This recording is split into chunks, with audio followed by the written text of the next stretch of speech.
Good morning, everybody. This is Thursday, April 20th, and I am chilling in the room right now with my feet propped up. They are still a little swollen and sore from yesterday.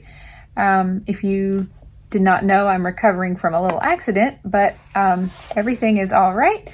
I'm going to take an easy morning in and work on that video that I shot yesterday.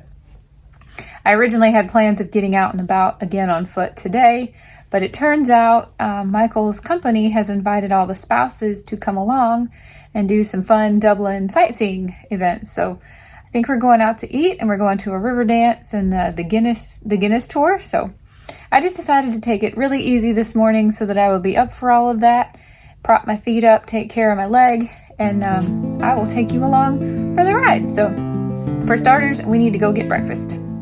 I ate by myself this morning since Michael was off in meetings, but it was every bit as good as yesterday. I tried to sneak a little footage of the restaurant, but there were quite a few people eating and I didn't want to disturb them.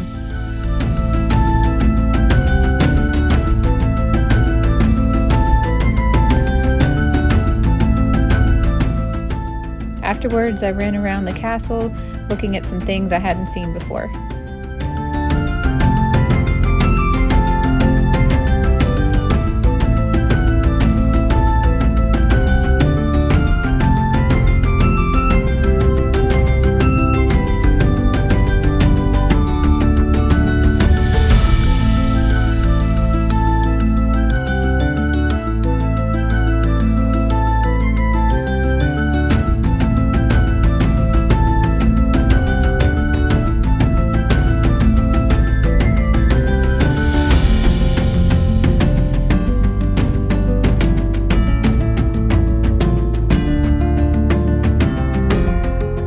This may seem like an extreme amount of footage of the gym here at the Clontarf Castle, and I have to laugh because every time Michael and I plan a trip and we have a hotel, the first thing he doesn't even look at the star rating. He looks at what kind of gymnasium accommodations they might have, and he will rule out a hotel that's wonderful in every other way if the gym isn't up to par. So I had to film what kind of a gym comes with a castle, the Clontarf Castle in Dublin, Ireland, in case anyone else has the similar questions.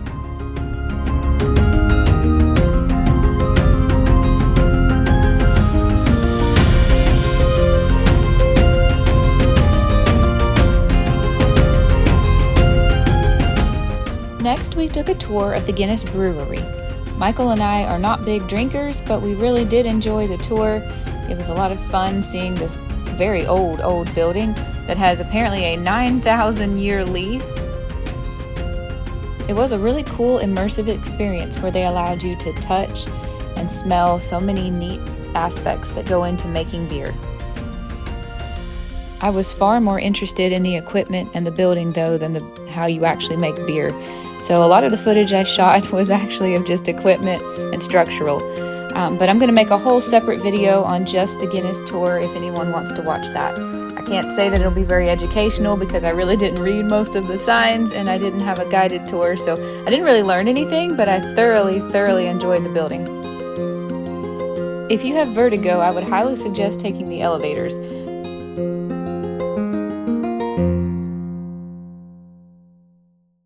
I think this chandelier is about 3 stories tall. So the next one is the history of Guinness advertising. You can see all these random animals. We saw random ads. We also saw the most bizarre thing, I think, was either the singing oyster or this guy, which was a fish on a bicycle. And it was an ad from the late 1990s, I believe. The higher we climbed, the more nervous I got. I would really hate to be drunk in a place like this. And it was making me very nervous, but nobody got hurt.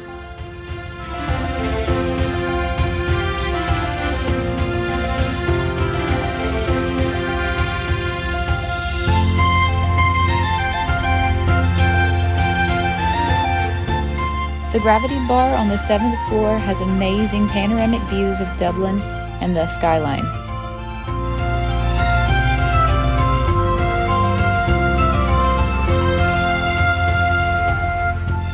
Michael and I are actually not big fans of Guinness, but we tried this Hop 13 lager It was actually really, really good.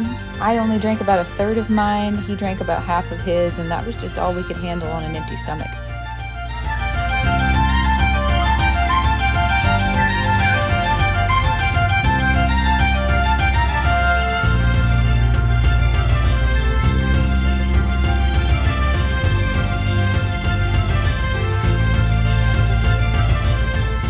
We had a third ticket for one extra drink, so we tried their Rockshore apple cider, which was absolutely delicious. We both loved it. We shared this and finished most of it.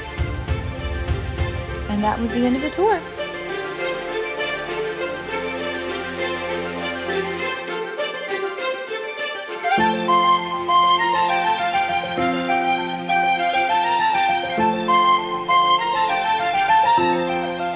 We had about an hour and a half to kill before we had plans again with Michael's colleagues. So he and I set out on foot to walk, it was about a mile to where we had to go to meet everyone, and tried to go just a little off the beaten path to check out some cool churches and do a little bit of shopping.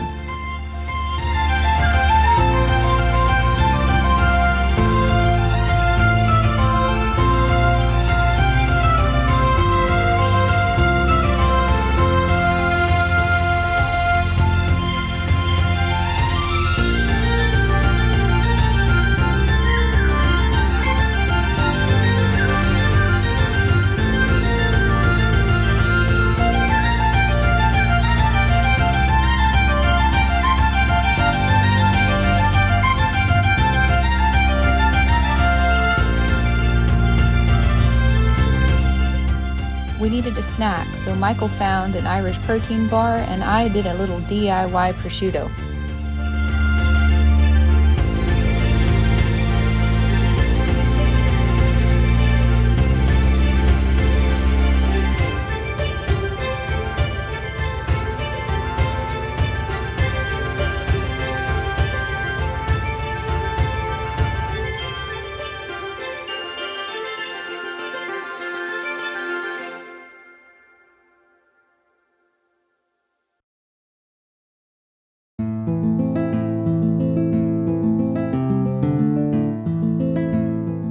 This piece of high stone wall built by Anglo-Norman conquerors once delineated and defined the city for generations of medieval Dubliners.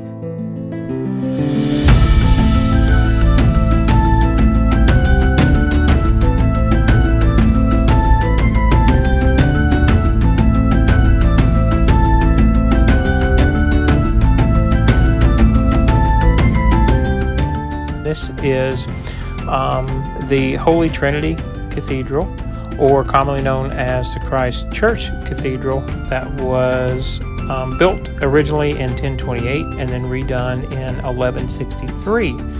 And Henry II actually took communion here at that time when it was first remodeled and reopened.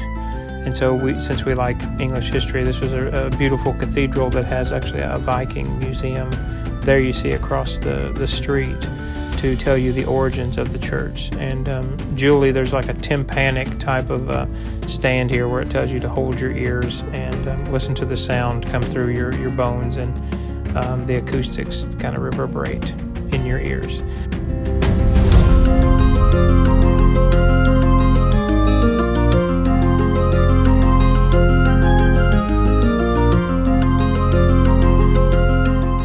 Sadly, we just did not have time to do an actual tour of Dublin Castle, but I was thrilled to see we could walk into the courtyard and take some pictures.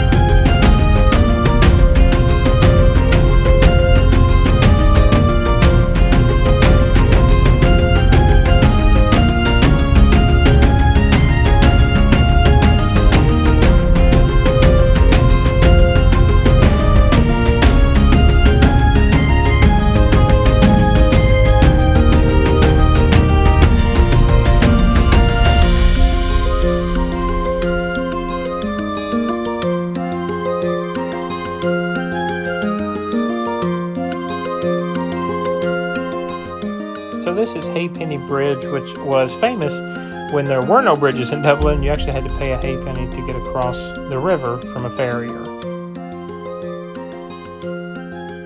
We met back up with Michael's colleagues at the Arlington Hotel for a dinner show. There really was no way to eat carnivore at this event. I had chicken that came with potatoes, and Michael had a mixed bean chili.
At this point, it was almost midnight, and we got a huge bus to bring everyone back to the hotel. We were all really tired and ready to go to bed, but I just could not resist getting some video of what this castle looks like at night.